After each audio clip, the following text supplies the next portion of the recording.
Pues muy buenas tardes. Retomamos la última de las conferencias de esta 19ª edición de la Semana Romana de Cascante. Esta última con Alejandra Chavarría Arnau, doctora por la Universidad de Barcelona, con la tesis Las transformaciones arquitectónicas y funcionales de las vilas romanas en Hispania durante la tardoantigüedad, un ámbito que es el principal de su investigación, es decir, la tardoantigüedad y las propiedades rurales y las iglesias en esta época. No me voy a extender mucho, como me ha dicho la propia ponente, simplemente señalar que ha dirigido numerosas excavaciones, sobre todo en Italia, que también ha mostrado y ha desarrollado trabajos acerca de la difusión del patrimonio arqueológico y que actualmente ejerce como profesora de arqueología postclásica en la Universidad de Padua. Y nada, ya os dejo con Alejandra Chavarría. Muchas gracias.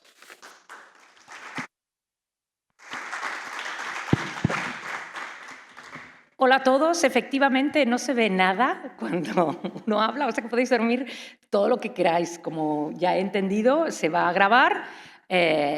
Imagino que hay gente que me está oyendo desde sus casas, espero cómodos, quizá con un carajillo o algo así para animarse.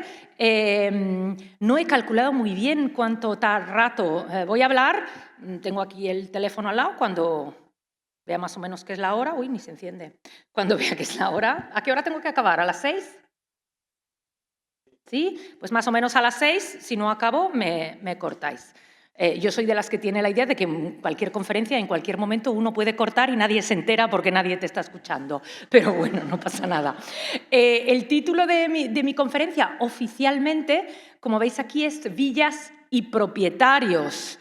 Pero llevamos aquí un día y medio hablando de villas y imaginé y he ido imaginando en estos días que podía ir modificando mi conferencia, mi charla, mi clase, para transformarla un poco en una especie de conclusiones de este coloquio, o al menos intentar no repetir lo que ya han dicho las otras personas, intentar completar algunos aspectos que creo que todavía no se han dicho, o reflexionar sobre algunas cuestiones sobre campesinado y campo que me parece interesantes.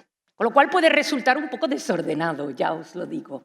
Y no se trata de una lección en la que yo voy a dar conclusiones definitivas ni tengo la verdad absoluta sobre nada. Son preguntas que yo, como especialista en este tema, me hago. Debo decir que cuanto más estudio este tema, yo empecé a trabajar sobre el final de las villas tardoantiguas, etcétera, en el año 95, hace muchísimo.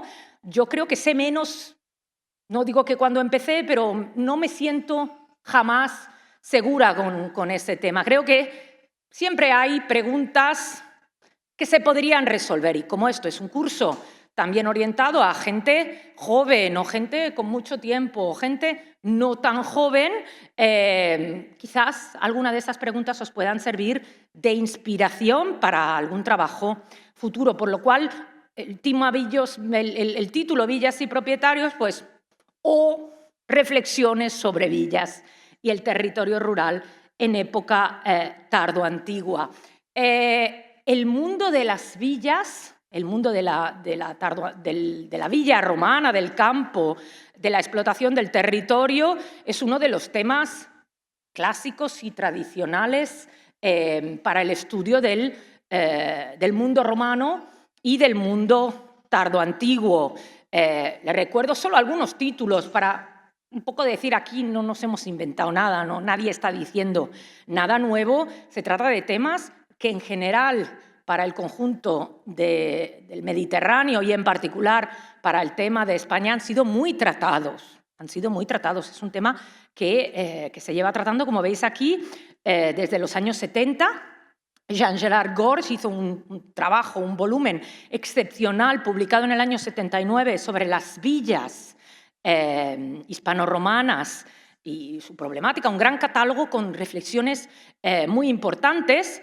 más o menos contemporáneo del libro que yo creo todavía es el libro de cabecera sobre la villa romana de John Percival y el libro publicado luego en el 84 de Maricruz Fernández Castro, un libro que es más, como digamos, de regalo, un libro más bonito, con muchas fotos, pero con contenidos también muy interesantes. Y como veis, en la portada sale una villa vuestra, es el mosaico de las musas. Yo me he ocupado sobre todo, y es quizá lo que menos se ha tratado en este coloquio, y ya va bien que lo trate yo y que lo trate al final de las varias lecciones, yo me he ocupado sobre todo del periodo tardoantiguo, es decir, en primer lugar, la fase de monumentalización. Hemos oído varias veces, o casi en todas las conferencias, que las villas nacen o se desarrollan en la península ibérica en los siglo I, más o menos antes de Cristo, tienen un periodo de difusión, luego crisis, es una especie de curva, ¿no? Y luego de monumentalización en el siglo IV, la antigüedad tardía, y luego lo que a mí me ha interesado más es entender por qué desaparecen, ¿no? Es un sistema de explotación que dura 4 o 5, 6 siglos y luego, así como nació, desaparece. ¿Por qué desaparece? Al principio me hacía muchas preguntas, ahora digo que ya lo sé, pero no me parece una pregunta tan fundamental. Sobre el mundo del final de las villas, ¿por qué desaparecen las villas? La bibliografía inicia, sobre todo los autores que empezaron en Europa a tratar el final de las villas, empiezan a trabajar a partir de los años 90. Tamara Leavitt, que es una australiana, hizo un trabajo general sobre Europa, Paul Van Ossel sobre el norte de Europa, y norte de la Galia más o menos, y Gian Pietro Brogiolo publicó en el 96 un libro sobre el final de las villas con varios trabajos de síntesis. Es importante que sepamos que lo que yo y lo que todos os hemos explicado para Hispania no es un fenómeno typical Spanish, ¿no? O una, digamos, excepción ibérica. El mundo de las villas nace, se difunde y desaparece prácticamente al mismo tiempo en todas las regiones del Mediterráneo occidental. O sea, hay que recordar eso, que se trata de un fenómeno global para una parte del Mediterráneo. Veis que no digo oriental, eso es una cosa que me interesa mucho. En Oriente creo que no hay villas. En Grecia sí, pero para la zona oriental del imperio yo no conozco, y en el norte de África muy pocas. Y habría que entender por qué. Os mostraba trabajos, Leavitt, el Van Ossel o Brogiolo, o anteriormente la Fernández Castro o Gorge, de carácter fundamentalmente arqueológico. Pero nosotros arqueólogos, una cosa que digo siempre a mis estudiantes, es fundamental que conozcamos la historia. La historia es imprescindible. Las fuentes escritas, tenemos la suerte de trabajar sobre una época, la época romana, la época tardoantigua, para la que hay muchísimas fuentes escritas y interpretaciones históricas de esas fuentes. Para mí un libro que es imprescindible para quien trabaja sobre la antigüedad tardía es John's The Late Roman Empire. ¿Por qué es importante? Porque nos habla del contexto militar, del contexto político, del contexto económico. Os puedo decir que nada de lo que se ha dicho en estos días no sale ya en el Jones, que es del 64. Hay que conocer las fuentes de las interpretaciones históricas. En Hispania tenemos dos autores, para mí, yo os hablo desde mi perspectiva, que para mí son fundamentales. Alberto Balil, que trabajó, os he puesto algunos artículos, por si queréis profundizar, trabajó sobre la época de la antigüedad tardía, sobre el poblamiento rural, sobre aspectos relacionados con los propietarios, iluminantes. Yo creo que mi primer ídolo, si estuviese en Facebook, sería máxima fan, es Alberto Balil. Escribe mucho y muy bien. Y luego, bueno, ídolo y amigo y alumna y muchas cosas, Javier Arce. Para mí Javier Arce, su libro, que yo creo que muchos de nosotros cuando estudiábamos en la carrera lo teníamos como libro de cabecera, era el único libro que existía, yo creo, en castellano sobre la antigüedad tardía, Javier Arce, El último siglo de la España romana, pero es que además Javier ha trabajado sobre muchos aspectos de la antigüedad tardía. Los caballos de Símaco, que es un artículo que trata sobre el transporte de caballos para el circo, un tema que veremos cuánto es importante para los propietarios rurales. Ha trabajado sobre la villa de Carranque, ha trabajado sobre Valdetorres del Jarama, ha trabajado sobre la, entre comillas, villa, que no es villa, de Cercadilla. Ha trabajado sobre los conceptos de ocio y negocio. Es un investigador que ha trabajado sobre muchísimos aspectos desde el punto de vista histórico. A veces los arqueólogos tenemos la tendencia a interpretar cosas un poco que nos las inventamos cuando hay las fuentes escritas que nos explican exactamente cuál era el sistema de vida de esta gente, a qué servían cada habitación, qué hacían por la mañana, cómo vendían los productos, cuánto dinero ganaban por la venta de los productos. No hace falta hacer muchos cálculos porque las fuentes con frecuencia ya nos lo dicen. Llegamos ya pasado el 2000, cuando se publican los primeros libros sobre ese fenómeno del final, ¿no? Las villas tienen un final, pero ese final no es de golpe, no se abandonan. ¿Qué es lo que les pasa? Y bueno, estoy orgullosa de deciros que hace ya 2007, 17, casi 27, 15 años que publiqué mi libro sobre el final de las villas. Y me gustaría renovarlo, siempre digo, me gustaría actualizarlo, porque hay villas que yo prácticamente casi no traté y en las que se han hecho excavaciones y hay nuevos datos o hay nuevas villas. Pero a veces lo leo y digo, no hace falta, ya está bien así. O sea que, bueno, ya veremos, yendo a este congreso y haciendo otras cosas, a lo mejor me animo. No quiere decir eso que no haya habido cosas nuevas. Hemos visto en estos días trabajos e investigaciones muy importantes, entre las que yo subrayaría todo el trabajo de investigación sobre los almacenes, los centros de producción de vino, de aceite, interpretaciones nuevas sobre algunas villas que son fundamentales. Eran aspectos que de verdad en mi época se decía, bueno, y la parte rústica se conoce poco. Hoy se conoce mucho más y sobre todo tenemos más datos para interpretar este final de las villas. Os pongo este libro también de Angelo Castorao Barba, con el que siempre me dicen, ¿qué opinas de este libro? Digo, me parece fantástico porque fui su codirectora de tesis, o sea, ¿cómo no me va a parecer bien? Este chico publicó este libro hace poco, hace 4 años, sobre el final de las villas en Italia, pero me gustaría deciros que su tesis no trabajaba solo sobre Italia, su tesis tenía también un catálogo extensísimo y muy bien hecho sobre Hispania y uno sobre la Galia. Si él hubiera publicado todo junto, no sé qué le llevó a publicar solo Italia, todo junto era un trabajo también excepcional, principalmente para la Galia, por ejemplo, que no habían catálogos. Pero es un trabajo muy interesante, luego lo citaremos durante la lección, porque hay aspectos específicos que vale la pena citar. Obviamente no soy la única que ha trabajado sobre este tema.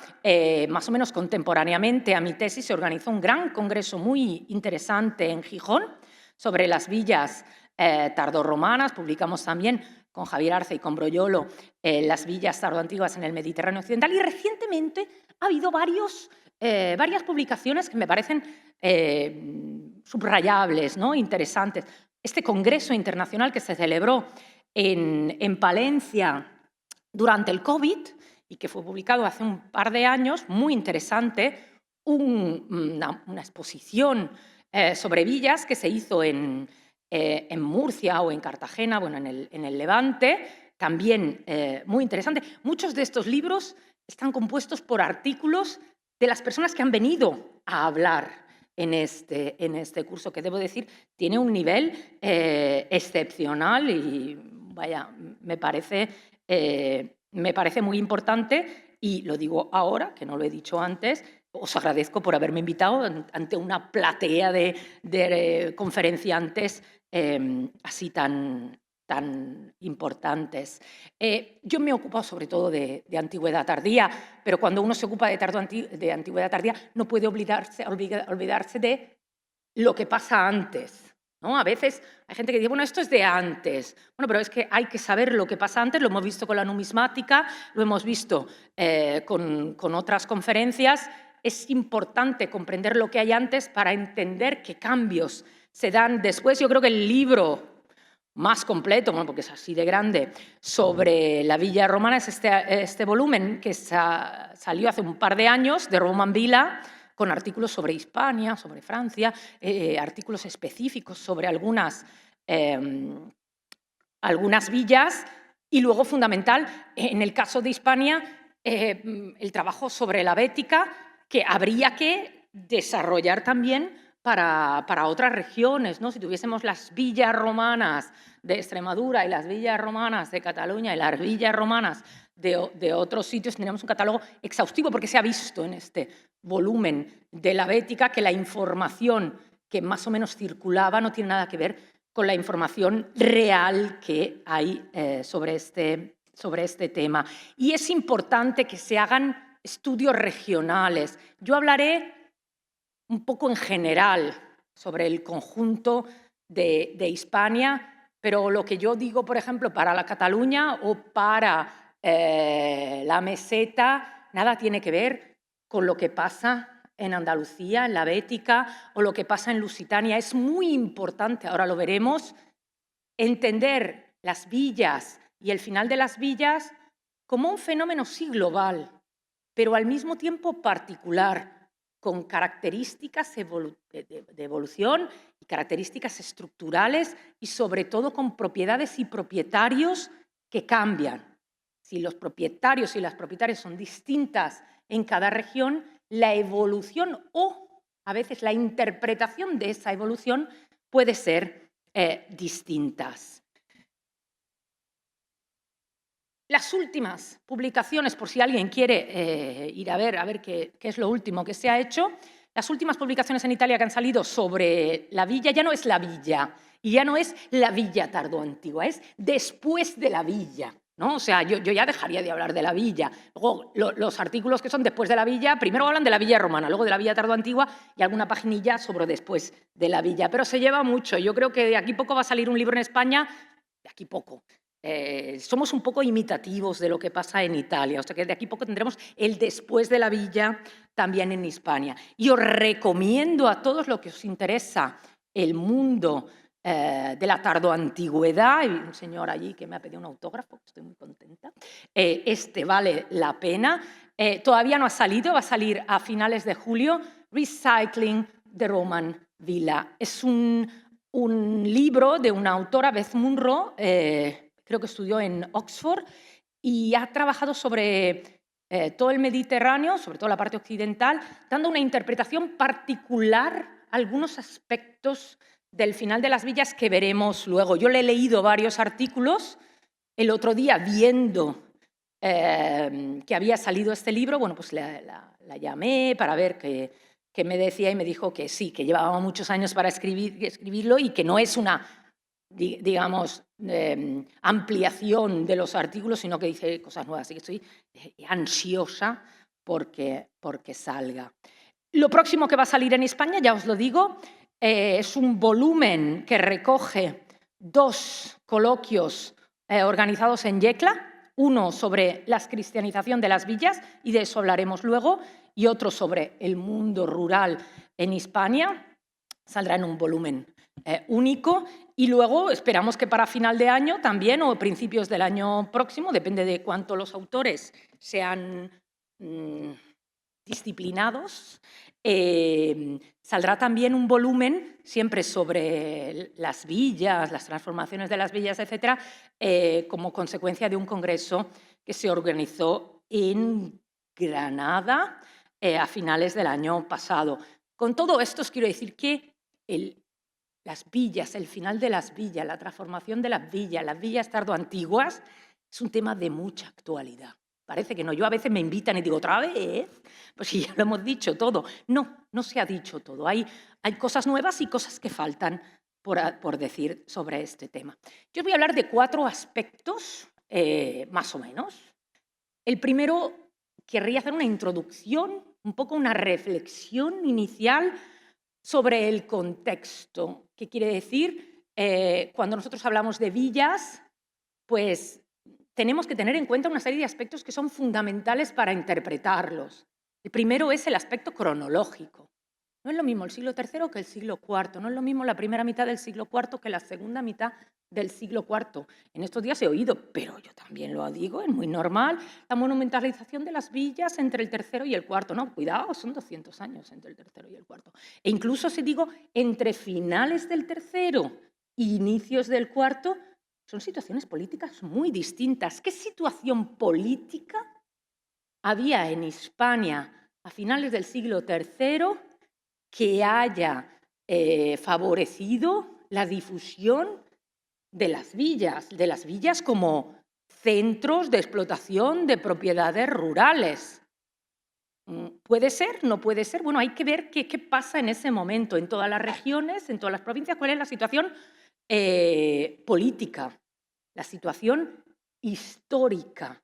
No en todos los sitios, no en todas las regiones del imperio hay la misma situación política e histórica, y creo que hay que profundizar en eso. Ha habido hace un tiempo, sí, también lo he visto en estos días, ¿no?, que tendemos un poco a desdramatizar algunos periodos o algunos personajes históricos. Pensemos hoy, Putin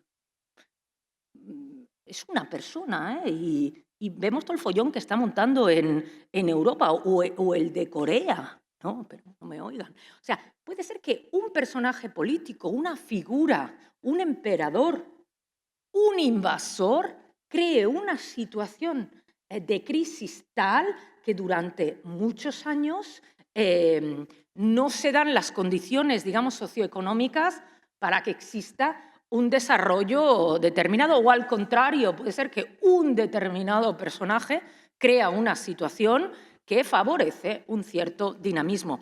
No nos dejemos engañar luego por otros aspectos. El aspecto de la monumentalización de las villas. Hablaremos un poquito sobre cuándo se da esta monumentalización, qué significa, quién son los propietarios y, sobre todo, de algo de lo que hemos hablado más veces, pero no desde el punto de vista de propietarios de las propiedades.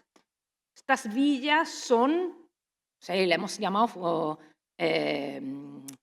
grandes residencias, centros de explotación, etcétera, pero ¿de qué propiedades? ¿Y cómo cambian estas propiedades con el tiempo, ¿no? ¿Y quién las trabaja?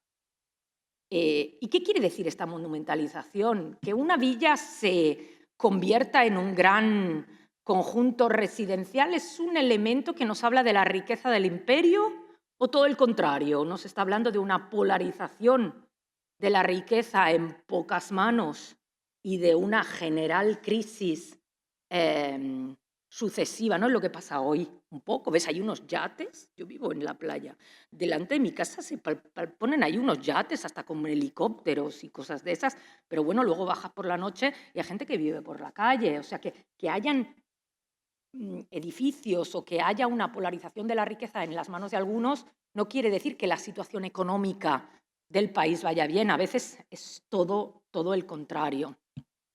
Pasaremos luego a hablar del fenómeno que me aburre, con lo cual lo haremos un poco rapidito, pero es de lo que me he ocupado más. ¿Cuándo se abandonan estos complejos? ¿Cómo se transforman? Si es que se transforman, ¿y cuándo?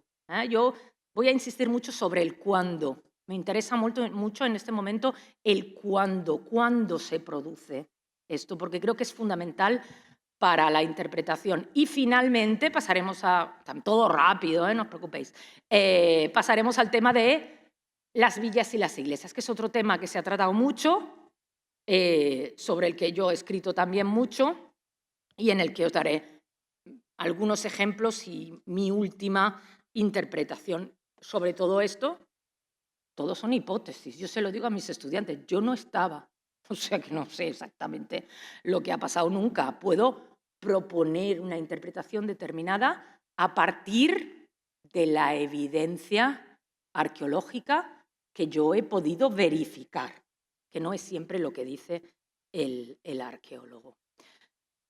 Vamos a tratar un periodo más o menos que va desde el siglo III hasta el siglo VI, más o menos, en el que, como veis, se producen una serie de fenómenos relativos a las villas.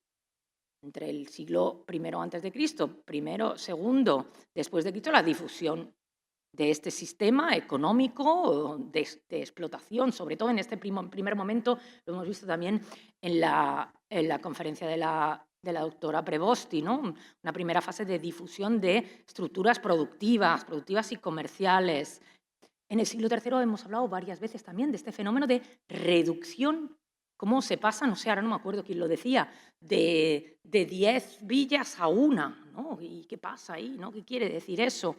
La fase del siglo IV de monumentalización, que sería muy importante entender cuándo se da esta monumentalización y si en todos los sitios es igual.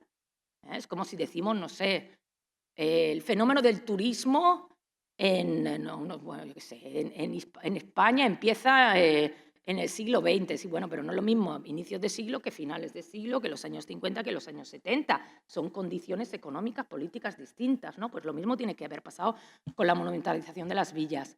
Y a partir de, yo creo, mediados del siglo V, vamos a decir entre la segunda y tercera década del siglo V y mediados del siglo V, se produce el general abandono, reutilización y transformaciones de las villas. A veces me dicen, no, mi villa no se abandona. Bueno, una cosa es la villa como centro residencial, como lugar donde vive un propietario, como lugar donde se organizan banquetes, como lugar donde se va a cazar y donde se reciben a grandes autoridades. Otra cosa es una familia que vive ahí en una situación que no entendemos muy bien. Hay 4 hogares y 2 cabras que están ahí en medio. Eso no es ya la villa. Hay fenómenos que son globales, que nos pueden ayudar a comprender nuestro tema principal, ¿no? Que es el de cómo va evolucionando el tema de las villas. Se lo quería preguntar antes a David, pero también se ha hablado mucho de este tema en estos días. Hay un tema que en los años 80, cuando yo, 80, 90, cuando iba a la universidad, se hablaba mucho que era el de la crisis del siglo III. Alguien ha dicho, bueno, pero esto ya es una cosa que ya no se cree. Bueno, las invasiones franco-alemanas, la doctora Prevosti lo da como un hecho bien documentado. Lo de los tesorillos, no sé, estos tesorillos son consecuencia de las invasiones o son consecuencia de un efecto crisis general. Yo estoy segura de que el tema de la crisis del siglo III va a volver y va a volver con fuerza en los próximos años. ¿Qué pasa en el siglo III, aparte de todas las problemáticas políticas y de invasiones?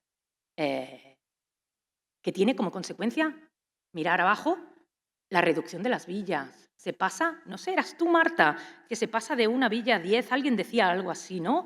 De 10 villas a una, más o menos es la misma proporción en todos los sitios. Una crisis económica, ¿cómo es que afecta tanto a lo que eran las explotaciones rurales? Tendríamos que entender muy bien en qué consistió exactamente la crisis del siglo III y por qué tuvo consecuencias tan dramáticas. A mí me interesa mucho el tema de la crisis del siglo III, solo que hace un par de meses el profesor Javier Pintado vino a Padua y me pareció entender que la crisis de las ciudades empieza un poquito antes incluso, o sea que no es ni consecuencia de la crisis del siglo III, pero a las villas en el segundo no me parece que les pase nada. Pero bueno, es un tema que me interesa. Ya os he dicho antes, no voy a resolver nada. Son temas que creo que hay que profundizar. En el siglo IV, la tetrarquía, la división del imperio, Constantino, Teodosio, pero incluso los mismos problemas, digamos, los mismos fenómenos históricos en distintas áreas tienen consecuencias muy distintas. Para Hispania creo que la época de Teodosio y hasta finales del siglo IV es una época de, al menos así parece, de bastante esplendor, de bienestar económico. En el nordeste de Italia es dramático. La segunda mitad y sobre todo el último cuarto del siglo IV es una época de muchísima crisis y ya empiezan a haber abandonos de villas. Indiscutible que en el 476 se produce el final del imperio, finales del siglo V, y que en ese momento las villas ya están abandonadas. A mí cuando me dicen, ¿y por qué se abandonan las villas? Digo, porque se acaba el imperio. Punto. O sea, es bastante claro. Hay unas décadas, digamos, de impasse. ¿Y por qué? ¿Por qué dependían tanto las villas, ese sistema económico, del funcionamiento del imperio? También miraremos de entenderlo, intentaremos ver cómo funciona. Y luego el siglo VI, suceden cosas muy distintas en distintas partes del imperio, pero parece que generalizado, aunque con momentos distintos, la gran crisis climática de mediados del siglo VI, ¿no? Que provocó grandes inundaciones en muchas áreas, en otros periodos de gran sequía y en general una situación de crisis agrícola que derivó primero en una crisis importante para lo que eran los animales, el ganado, y luego en la gran peste justinianea, ¿no? En la peste negra, que dicen desoló gran parte de Europa en el siglo VI. Recuerdo que existe, aparte de la documentación histórica, un único documento epigráfico que habla de la crisis y de la peste justinianea en el Mediterráneo y que se encuentra justamente en Córdoba. Se habla de un señor que muere a causa de la peste justinianea, o sea que nos afecta y cómo. Fenómenos específicos para Hispania, muchos, os señalo solo algunos.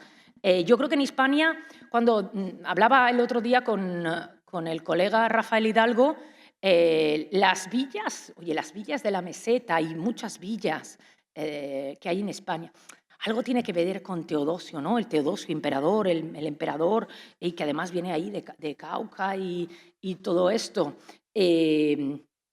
¿Pudo ser al contrario? Que Teodosio viniese de una familia muy potente, quizá económicamente, ya desde hacía alguna generación, y que esa potencia de esta familia, ayudase luego al padre de Teodosio, que sabemos ya estaba bien orientado, y luego a Teodosio a convertirse en emperador. Iría mejor con las villas, porque Teodosio ya es bastante tardío. Es posible que hubiese una nobleza agrícola, una nobleza propietaria muy importante en Hispania ya desde mediados del siglo IV, sino antes, y que eso llevó a la creación de las grandes villas y al acceso al mundo imperial. Sí, puede ser que esta gente estuviese ya relacionada de alguna manera con el poder. Yo creo que sí, ahora veremos por qué. Siglo V para mí en Hispania es dramático, hay muy poco material que yo conozca. Las villas, muchísimas villas se abandonan a inicios del siglo V. Cuando lees las fuentes es un follón, y los visigodos que entran y que salen, y los huevos y estos, y se pelean unos con otros, etc. No me parece descabellado pensar que esta entrada y presencia de bárbaros y luego los visigodos como aliados del imperio hubiesen provocado una, digamos, escampada general de las aristocracias que se fueran. Nosotros sabemos, en Italia se sabe, y se sabe para el norte de África, que los aristócratas, cuando había mucho follón, se iban a Constantinopla, o se iban a Ravenna, o se iban a otro sitio. ¿Por qué no? Las villas se abandonan, pero es importante no pensar que el siglo V y el final del imperio provoca ya como una bajada radical. El siglo VI, por ejemplo, en Hispania, yo creo que es un periodo muy importante. Se ve, no en las villas, que ya estaban prácticamente abandonadas y seguramente ni se veían, sino, por ejemplo, las iglesias. El momento de gran expansión de la arquitectura eclesiástica rural, por ejemplo, es el siglo VI. Se dan siempre como cosas visigodas. Hemos oído hablar mucho de visigodos. ¿Quién son los visigodos? Yo estoy segura que estaban, pero en el siglo VI, por ejemplo, ¿dónde están los visigodos? Yo creo que el impacto, cuando empieza el real impacto visigodo en la península, es a partir del 589, desde el Concilio de Toledo. Esta gente ya, bueno, se instala en las estructuras eclesiásticas, en las estructuras de poder, pero hasta aquel entonces, como en la religión, ¿no? Entre católicos y arrianos, había un tira y afloja, que se dice, ¿no? Es un momento, digamos, importante. No me voy a meter ahora con cuánto es el impacto luego bizantino o de los romanos de Oriente, pero la cultura material, sobre todo en la costa, pero no solo, muestra un momento de gran eclosión y vitalidad económica para el siglo VI. ¿Por qué no retoman las villas? Estaban ya tan destruidas que no se podían reocupar. ¿De quién era la propiedad de esas villas?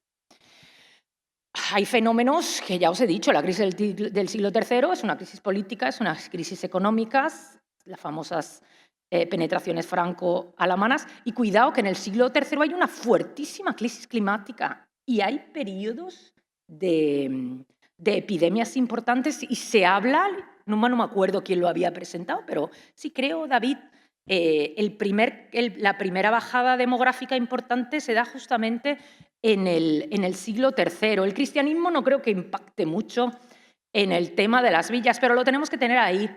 El siglo III empieza a haber una presencia del cristianismo en las fuentes importantes, empiezan a documentarse algunos cementerios cristianos y, bueno, ¿había propietarios cristianos? Probablemente sí. Os he dicho que en Italia el siglo IV ya empieza a ser un siglo, sobre todo en el norte, problemático. Se habla de una fuertísima, sobre todo a partir del V, militarización de la sociedad. El ejército, hay autores que dicen que el 80% del ejército romano estaba ya compuesto por bárbaros. No estamos hablando de bárbaros que arriban, que llegan y ocupan. No, es que el ejército estaba compuesto fundamentalmente por bárbaros. Si se encuentra una cantidad de objetos militares, hunos, godos, francos, etcétera, en asentamientos en general, que se interpretan como grupos de soldados bárbaros que trabajan para el imperio asentados en el territorio. Las villas en el siglo V en Italia empiezan ya a desaparecer y se sustituyen por otros tipos de asentamiento. Fundamentalmente castillos, castra. Yo no sé aquí en este territorio, no he oído a nadie que hable de fortificaciones rurales. ¿Existen? No lo sé, no existen. En Italia cada región tiene un montón de estos asentamientos, que son lugares fortificados para defender a las ciudades. Y las mismas ciudades empiezan a fortificarse en el siglo III, Verona, por ejemplo, Milán, Roma. Pero en el siglo V, cada vez que se excava una ciudad y se da con las fortificaciones, se ven muchas reformas en la fortificación del siglo V. Y no olvidemos que a mediados del siglo V hay un personaje en Italia, que también es como aquí un poco, no hay, sí que hay, no hay, que es Atila el Huno. Y se han encontrado estratos de destrucción de este momento. ¿Cuándo puede afectar un grupo de bárbaros que entran en una ciudad y queman un poco? ¿Cuánto tiempo se tarda en recuperarse de eso? Son temas como el saco de Roma del 410. ¿Cuánto se tardó en recuperar la ciudad? ¿Se recuperó completamente? Son temas que son complicados, pero que son interesantes estudiar. A mí me interesa mucho en Hispania, en particular, lo que llamamos el intermedio ostrogodo. No me acuerdo si fue Balil que lo estudió. Pensad que en el siglo VI, en Italia, se llega primero Odoacre, luego Teodorico. Teodorico se convierte en una especie de delegado, primero consentido, luego ya no, se pelean, del emperador, Y acordaros que Teodorico tiene un imperio que va desde Eslovenia hasta Hispania.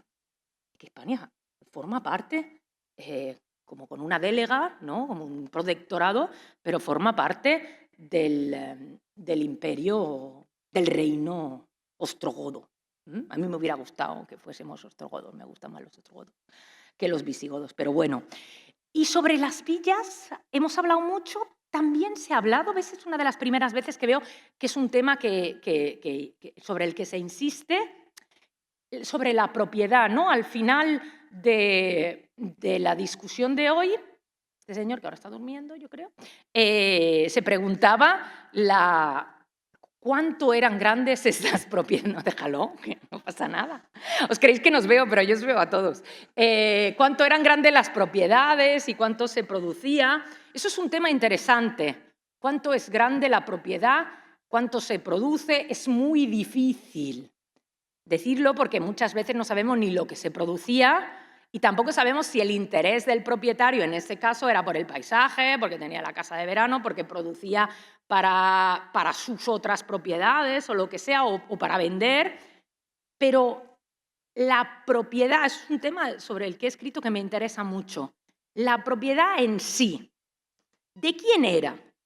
A veces pensamos en villas, esto es un poco difícil, en villas muy monumentales, los palacios, ¿no?, de los que hablan algunas personas, y yo creo que en algunos casos, no todos, no hay que ir ahí a buscarlos, o si no tienes documentación, pero yo creo que en algunos casos estas villas son tan monumentales, tan excepcionales, con unos mosaicos tan bonitos y unas salas de recepción tan grandes, y a lo mejor está en Palencia, no, yo qué sé, o aquí, que no pueden entenderse dentro de una propiedad privada tradicional. Entonces, sabemos que el emperador, como propiedad suya, y el imperio tenían grandes propiedades. Eso se conoce muy mal. Es un tema que se conoce muy mal. En Italia lo está tratando desde hace años un profesor que se llama Marco Maiuro, cómo funcionaban las propiedades de los emperadores. Yo muchas veces me pregunto, la anona, eso de que los propietarios daban cereal o les compraban los cereales y iba de un lado a otro del imperio y todo eso. Yo creo que gran parte, porque se ha demostrado que gran parte de la anona también funcionaba bien porque se trataba de propiedades del emperador. Eran esas propiedades las que producían también los cereales o el vino o el aceite que circulaban luego a través de la anona por el imperio. ¿Y quién gestionaba esta propiedad? ¿El emperador iba ahí? No. Había un sistema como de alquiler perpetuo, ¿no? de cesión de propiedades por un tiempo, de alquileres, de sistemas muy complejos, que se conoce cómo funcionan, pero que para nosotros son muy complejos y que nos permiten a veces entender este sistema de relaciones y network que llamaríamos nosotros hoy entre emperadores, senadores, propietarios, ¿no? Estaban viviendo y trabajando en un ámbito, digamos, de estrecha relación imperial. Vamos adelante. Proceso de monumentalización, ya os he hablado antes, lo hemos hablado todos. Aquí nadie se ha, digamos, ni siquiera el numismático, ¿no, David? Todo el mundo ha hablado de la monumentalización de las villas, porque es un proceso excepcional. Las villas nacen antes, casi todas las villas, cuando se excavan, tienen fases altoimperiales, pero es que en un momento determinado se crean unos edificios excepcionales, o sea, es que son excepcionales. Lo que hemos dicho, la planta típica de villa, ¿no? que todo el mundo la conoce, con un peristilo, unas termas monumentales, una serie de habitaciones alrededor del peristilo y una serie de ambientes que yo llamaría de representación, que en algunos casos sirven para banquetes, en otros casos para otras cosas. La cronología Es difícil. Yo hablaba antes con David, ¿y quién te ha dicho a ti que son de finales del tercero? Lo he leído, pero bueno, lo he leído. Es muy difícil fechar con tanta precisión el momento de monumentalización de una villa. Y no es lo mismo que sea finales del tercero que sea mediados del cuarto. Yo estoy obsesionada con eso. No es una tontería, ¿qué más da? No, porque la situación política de la península y económica es muy distinta. Estas villas tienen muchas características, todas las hemos estudiado y lo hemos visto en estos días.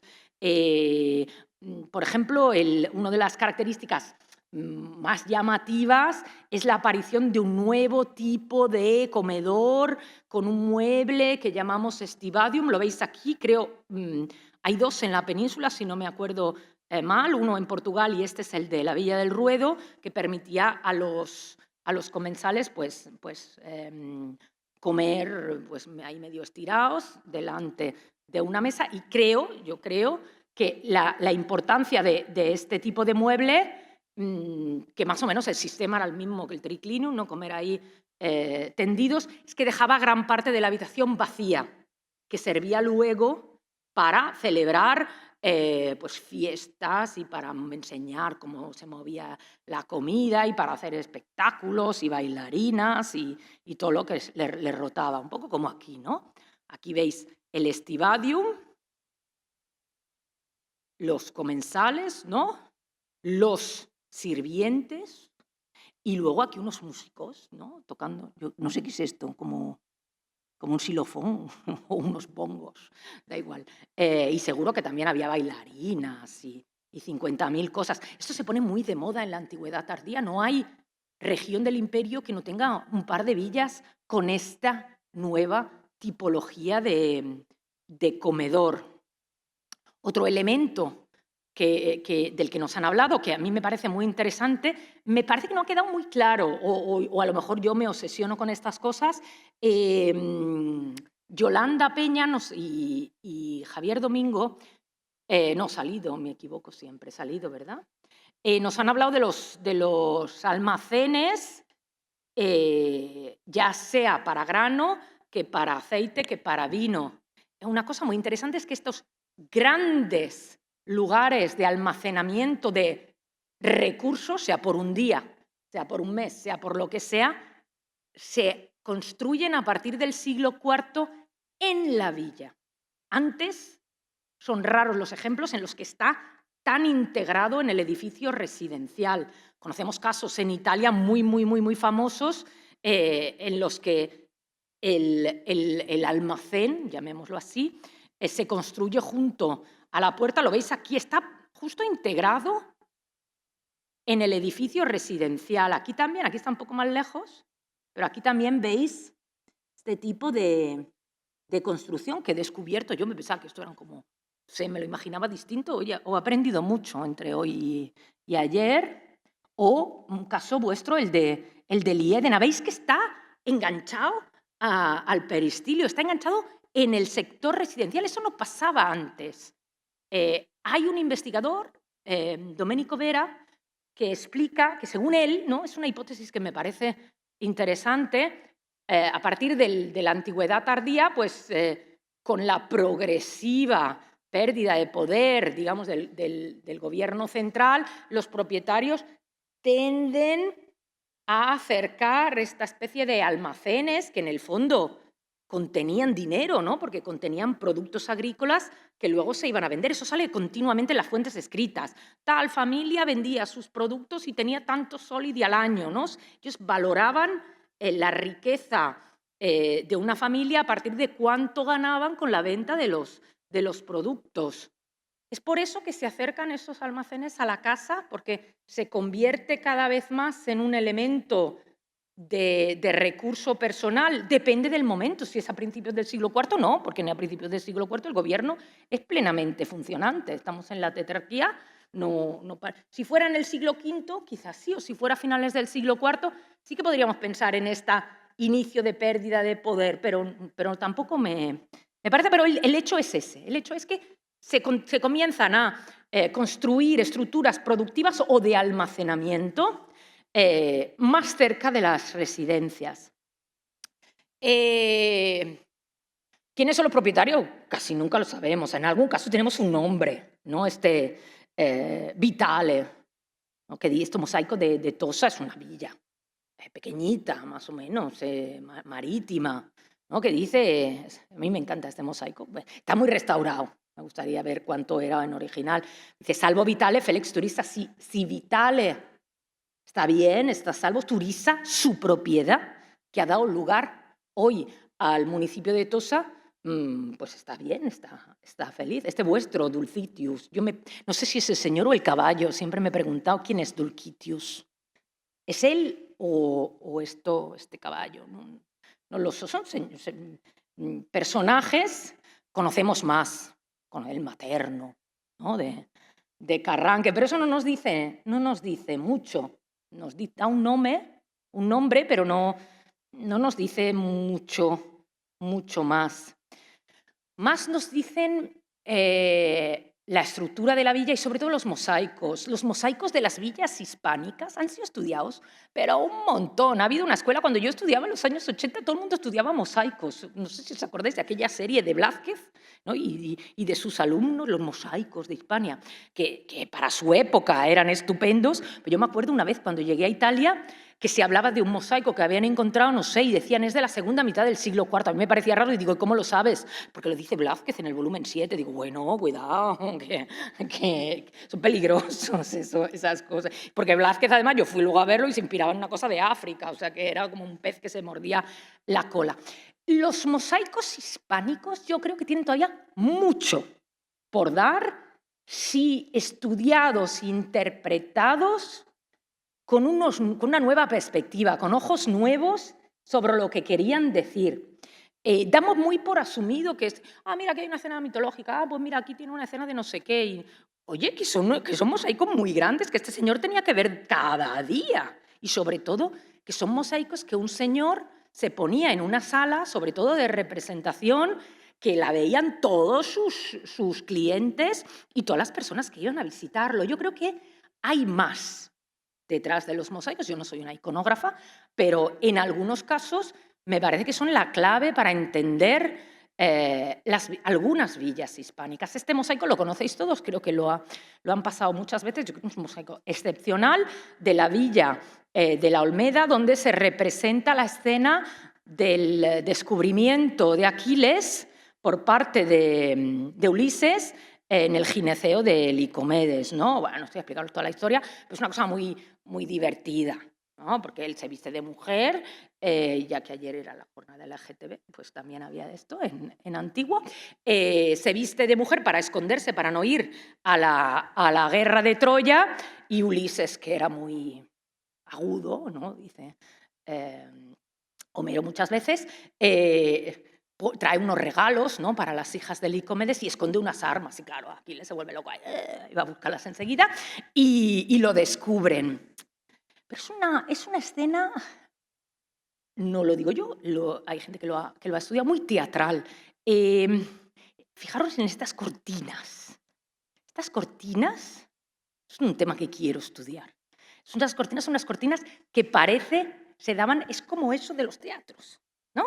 ¿Sabéis? Cuando aquí no hay, sí, también hay las cortinas. Bueno, pues estas cortinas aparecen en muchos mosaicos y hay quien se pregunta, oye, estos mosaicos están representando esta escena de la Ilíada o de la Odisea, no me acuerdo, donde sale, o están representando una representación teatral de esa escena. En el mismo mosaico de la estancia principal de la Olmeda, hay otra representación en la parte baja, no sé, siempre los ponen ahí recortados, pero porque no hay mucho espacio. Hay una escena de caza, esto lo interpretaríamos, el mundo de los propietarios y la caza y el mundo cinegético y no sé qué. El propietario de la Olmeda que sale de su casa y se va a cazar un león. Aquí, mirad. Aquí hay un león. Cuidado, había leones en Palencia. Yo creo que no me parece para nada. Y una pantera que se come aquí a este caballo. Lo he ya escrito en alguna ocasión, pero creo que se tiene que desarrollar mejor. Yo creo que este mosaico, con una escena que no es una escena de caza, es una escena de venatio, de anfiteatro, en el cual se representa una escena de caza, pero en un ambiente de circo, de ludus, de un espectáculo que el propietario de esta villa, como sabemos, debió de organizar en un momento importante políticamente para su carrera política o la de su hijo o la de la que fuera. Estos espectáculos eran muy caros y traerse el león, la pantera y todo eso y gastárselos en media hora, pues no era plan. Lo que solían hacer, eso lo sabemos muy bien, entre espectáculo y espectáculo, ¿no? Luego a lo mejor salían unos que se pegaban entre ellos, se organizaban, sea en el anfiteatro que en el circo, pequeñas representaciones teatrales. ¿Estamos viendo eso justamente? El circo, el anfiteatro en este caso, un momento en que salen ahí todos los animales y tal, y luego sale la escena de Homero. Esta gente se llama los homeristas. Habían unos grupos teatrales que eran especialistas en escenas de Homero. Yo creo que sí. Y eso es muy importante porque nos está diciendo que el propietario de la Olmeda es un señor que organizaba este tipo de juegos. No creo en Palencia, probablemente en Roma. Lo confirman los contorniati. Son estas dos monedas que se encontraron en la Olmeda. Más que monedas son, ya me dirás David si lo explico muy mal, medallones conmemorativos que los organizadores de estos eventos regalaban a pues una serie de personajes importantes. Le sobraron dos y los tiene ahí o se los quedó de recuerdo, ¿no? Como la medallita tan bonita que nos habéis dado. A lo mejor es una cosa así. Es un recuerdo de ese día tan importante en su vida. Sin duda, se usan solo para estos eventos. De la villa de Noeda no os tengo que decir nada, lo conocéis perfectamente. Además, Ángel Valero la ha explicado muchas veces, es una villa también excepcional. Yo creo que no se ha interpretado bien el circo y voy a dar alguna así idea. El mosaico, es un mosaico estupendo, no sé si lo habéis visto, si no habéis ido jamás, ir, porque es mirar la dimensión en relación a las manos de las figuras humanas. Y las figuras son, aquí mirar qué chicas. Cada figura, si no recuerdo mal, es de tamaño natural, o sea, es una cosa impresionante. Hay toda una serie de escenas mitológicas y cuando entras, se entra desde aquí. Vosotros veis esto, aquí. Cuando entras, hay una representación de una carrera de circo. Hay otra, pero justo cuando entras, lo primero que ves es una carrera de circo. Se ha estudiado bien la espina y es una carrera en el circo máximo. Yo creo que todo el resto de representaciones, que son también muy teatrales, si las pensáis, gente con máscaras, y si te habla de mimos y de cosas, son los momentos de intermedio entre la carrera de circo. E incluso, no solo hay estas escenas teatrales, sino que en algunos casos, fijaros, hay púgiles que se están preparando para salir. O sea, era como el circo como el circo really, ¿no? de hoy. Había toda una serie de escenas que salían. Bueno, pues ahora toca la carrera, bueno, pues ahora toca los púgiles, pues ahora toca la otra representación. ¿Y por qué lo pone ahí?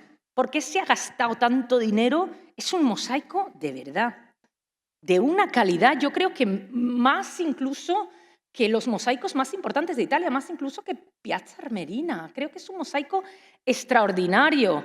¿Por qué se gasta tanto dinero? Para representar ese momento único en su vida, o único o no único, en el que él pagó un día en el circo para sus clientes, para la gente de Roma, porque era uno de ellos. ¿Era un senador? No lo sé, pero era seguramente una persona de gran importancia. Es que, de hecho, las villas Y eso lo digo sin ningún campanilismo. Yo vivo en Italia desde hace muchos años y he estudiado las villas en Italia, las villas tardoantiguas, la monumentalización de las villas. Me puede contradecir quizás Rafael Hidalgo, pero el número y la monumentalidad de las villas en la península ibérica no tiene paragón. Se puede comparar con las 4 o 5 que hay o que se han documentado en Sicilia. Sí, pero es que en la Valle del Duero hay ya más que en toda Sicilia. Y no es solo el Valle del Duero, es el Valle del Duero, es el Valle del Ebro, es la parte de la meseta, Cuenca, Noeda, es la Lusitania, es la Bética. En Italia eso hay una de vez en cuando, no tantas. Y las dimensiones son espectaculares. ¿Por qué eso? Eso es lo que nos tenemos que preguntar. ¿Por qué los españoles eran más guapos? ¿O los hispanos tenían mejor gusto para las villas? ¿O tenían más dinero? ¿O vivían más en el territorio? No creo.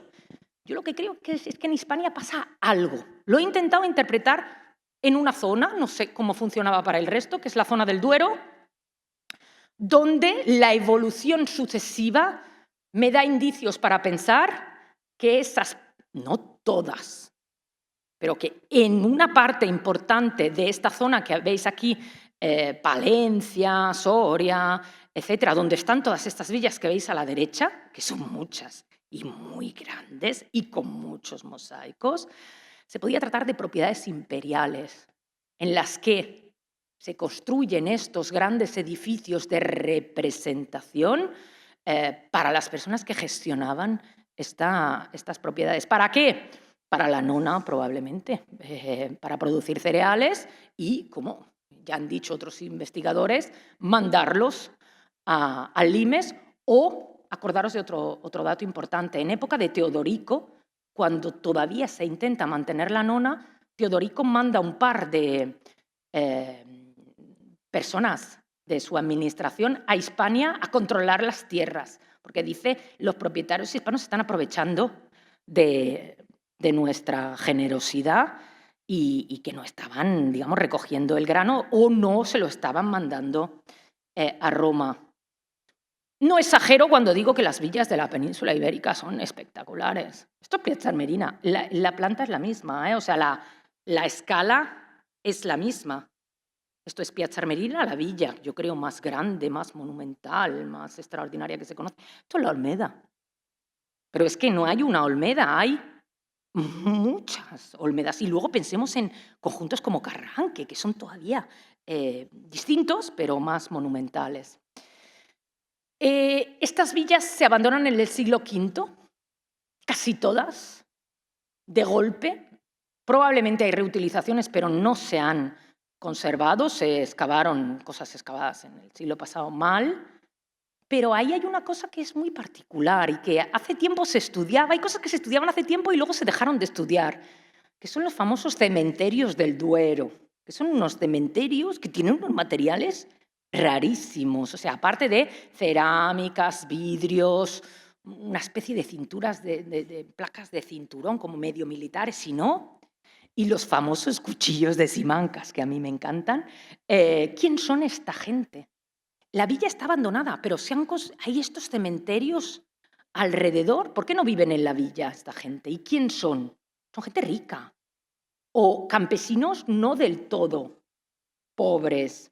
Imaginémonos que se trataba de propiedades imperiales y que estas propiedades imperiales tenían una serie de personas que las gestionaban. ¿Podrían ser la gente enterrada en estas necrópolis? Una vez que el gestor se ha pirado, se ha ido porque han llegado los suevos, vándalos y alanos o quien sea, ahí algo pasa, Pero pasa más si tenemos en cuenta que justo en esa zona es donde se instalan luego, a veces encima de las necrópolis, estas que se llaman del Duero, se instalan poblaciones alóctonas, que hemos siempre llamado visigodos, ¿no? Yo me pregunto si en algún caso no son ostrogodos, porque estos materiales están exactamente iguales que los ostrogodos de Italia. Pero bueno, eso ya es una hipótesis un poco arriesgada. ¿Por qué se instalan los visigodos allí? ¿Se podrían instalar? Bueno, pues porque eran zonas abandonadas. Pero hemos visto que no, que las necrópolis anteriores muestran una densidad poblacional no indiferente. En los últimos años se han estudiado muchísimo en Italia los procesos de transmisión de propiedades. Las propiedades del emperador y las propiedades del imperio, una vez el emperador no están, pasaron en Italia a manos ostrogodas, nuevos gobernantes. Y cuando llegaron los longobardos, se quedaron en esas mismas propiedades. Se da una continuidad de ocupación entre propiedades imperiales, propiedades ostrogodas, longobardos. ¿Pudo pasar lo mismo aquí? Yo creo que sí. Eso explicaría por qué no hubo mucho follón con el tema de la tercia. No se oyen en la fuente muchas cosas de nos han echado y todo eso, ¿no? Porque a lo mejor no han echado a nadie, porque el propietario es el mismo que les ha dejado instalarse. Y cuidado, ¿dónde están las iglesias visigodas que dicen estaban en las propiedades regias, ¿no? De Recesvinto, Bamba, las vilulas y todo eso? ¿Están ahí? Es la misma zona. Son áreas en las que entendemos el desarrollo probablemente gracias a, no la villa. Lo que le pasa a la villa no tiene ningún interés para nosotros, se abandona. Bueno, lo que tenemos que ver es lo que le pasa a la propiedad. Podríamos, como dijo Marta ayer, y estaría muy bien, hacer análisis polínicos para ver si la propiedad se sigue explotando como antes. La villa se abandona, pero la propiedad se sigue explotando, o no se abandona, o se cambia el tipo de explotación. Aunque ahí tendríamos que ver también otros problemas que son cambios climáticos, cambios ambientales. ¿Se abandona la villa porque se ha ido el propietario o se abandona la villa porque hay un problema climático y no se puede ya explotar el territorio como se explotaba una vez? No lo sé. Lo importante es que la propiedad seguirá en manos de la clase privilegiada de ese momento. Y es justo esta zona, y con esto acabaré, no he hecho lo mismo que en la conferencia, que os iba a decir, pero igual me parece que ya va muy bien así. Esta zona es también una zona donde se han documentado, por ejemplo, aldeas, estas famosas aldeas, ¿no?, de campesinos. Hablasteis vosotros también, estos pobres campesinos, ¿no?, que me pareció entender que decíais que no viven por fuerza mal, porque viven en cabañas y todo eso, pero es otro sistema de vida y, bueno, al menos no tienen un propietario que les pide los impuestos o que le pide lo que sea. Bueno, eso también lo tendríamos que ver. Que no esté el propietario en el sitio no quiere decir que no siga existiendo una propiedad, un propietario que continúa, digamos, explotando a los campesinos que, como decía Javier esta mañana, viven siempre mal. Vivieron mal en la prehistoria, vivieron mal en época romana, vivirán mal en época visigoda y pobrecitos viven mal todavía hoy, pero gracias a el campo, o esperemos que continúe, podemos disfrutar, como yo me voy a llevar a mi casa, de las magníficas verduras kilómetro cero que tenéis en este territorio. Yo, si os parece, lo dejaría aquí, porque ya hablo una hora. ¿Os parece bien? Si tenéis luego más preguntas o si queréis algo así más específico, me preguntáis ahora mismo en la ronda de preguntas. Muchas gracias.